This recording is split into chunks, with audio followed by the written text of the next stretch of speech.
Greg and I are kind of people watcher people, you know. We trip on people and kids, and I trip on all, and just the way they act and the way, you know, and the way it is these days in the 90s, you know, compared to when we were like, you know, back in the 70s. Besides radio play, several major corporations, including the sports drink company Gatorade and the ESPN television sports network, began using the song on commercials, which not only boosted the already burgeoning popularity of the track, but also allowed it even more airtime. And the accompanying video, directed by longtime Sugar Ray cohort McGee, spun all summer long on MTV. The video featured Harwell walking through an idyllic American neighborhood, acting like some sort of everyman superhero, saving pets from burning buildings and lifting fallen school buses off of trapped innocent victims, interspersed with shots of the band thrashing away at the song in a tiny garage. But even as All Star was getting its game on at the top of the charts, advance copies of Astro Lounge were being slammed by the press.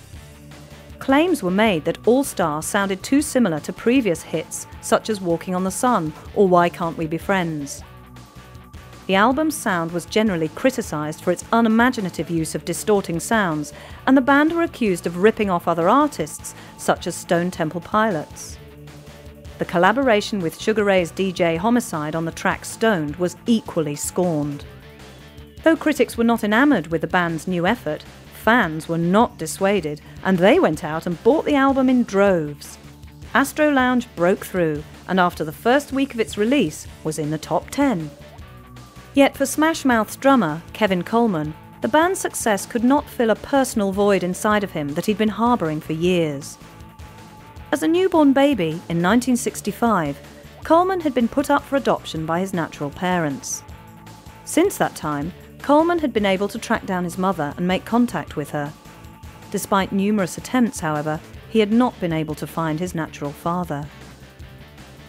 By looking all over the world, using several private detectives, Coleman was able to patch together several clues relating to his father's identity. He discovered that his real name was James R. Coleman, and he figured that his father was between the age of 55 and 60. Though Kevin Coleman was born in San Jose, California, his father originally hailed from the state of Texas.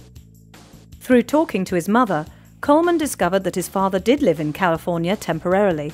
However, she lost touch with him after he moved to Costa Mesa, California. Though Coleman hired a private detective, there were literally hundreds of thousands of Jim Colemans in the world. After narrowing the list to just over 1,000 names, he was so frustrated with how long the process was taking that he went public with his quest, hoping that a Smash Mouth fan somewhere would be able to help him put a face to the name he was clinging to. As Coleman searched for his father, Smash Mouth continued plugging All Star, which became everyone's choice as the theme song of the summer. To keep their popularity up, the band stayed on the road for the majority of 1999, doing their best to hone their stage show. Harwell, for one, had developed into the consummate frontman. He felt that when he was on stage, it was his world, where he was in control, making sure that everyone in the audience was getting their money's worth. The rest of the band was also trying to put more of a show together, creating a mood and really going for a spatial vibe instead of relying on distortion, crazy antics and sheer volume. With a fan base that ranged from punk rock mosh pit kingpins to parents that enjoyed the musicianship of Walking on the Sun, plus everyone in between, Smash Mouth had achieved universal acceptance, music critics notwithstanding. As All Star began playing out, the band released their second single from Astro Lounge, the bouncy tune When the Morning Comes. The song stuck to the proven Smash Mouth hit formula with fuzzy guitars and retro-drenched Farfisa organ licks. The song would eventually break into the top 40 singles charts, and though it didn't enjoy as much success as All Star, it proved that Smash Mouth was not just a band that could only manage to produce one chart-topping hit song per album.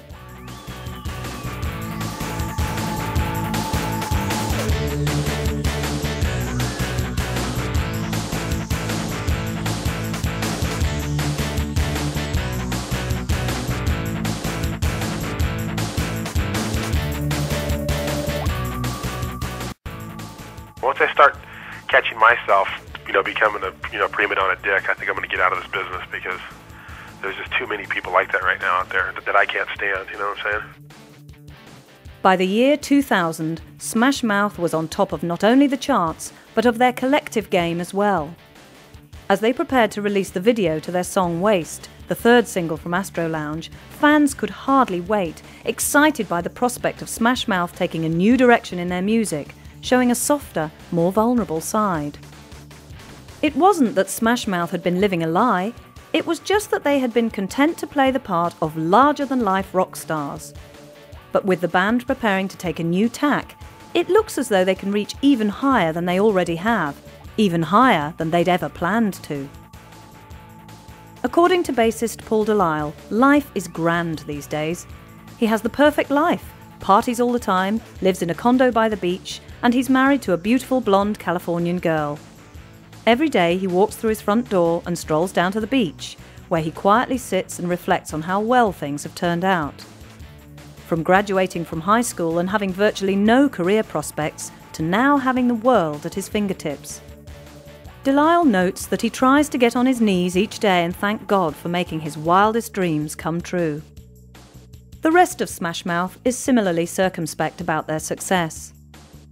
They know that as quickly as it found them, it could also turn its back on them for good, leaving them among a long litany of bands that have seemingly fallen off the face of the earth.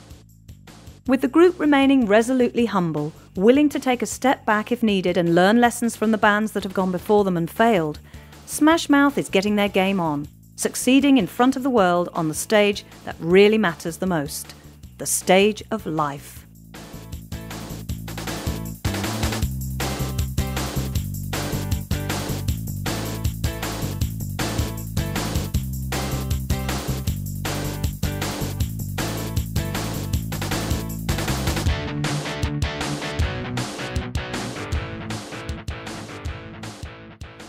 Thank you for buying Maximum Smash Mouth. We hope you enjoyed it. Watch out for further titles on Chrome Dreams coming up soon. If you did enjoy it or have any comments or suggestions, write to us at Chrome Dreams, PO Box 230, New Malden, Surrey, UK, KT3 6YY, and tell us so.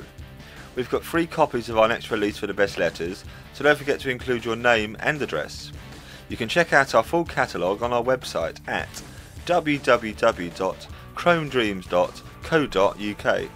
Thanks again for listening and goodbye for now.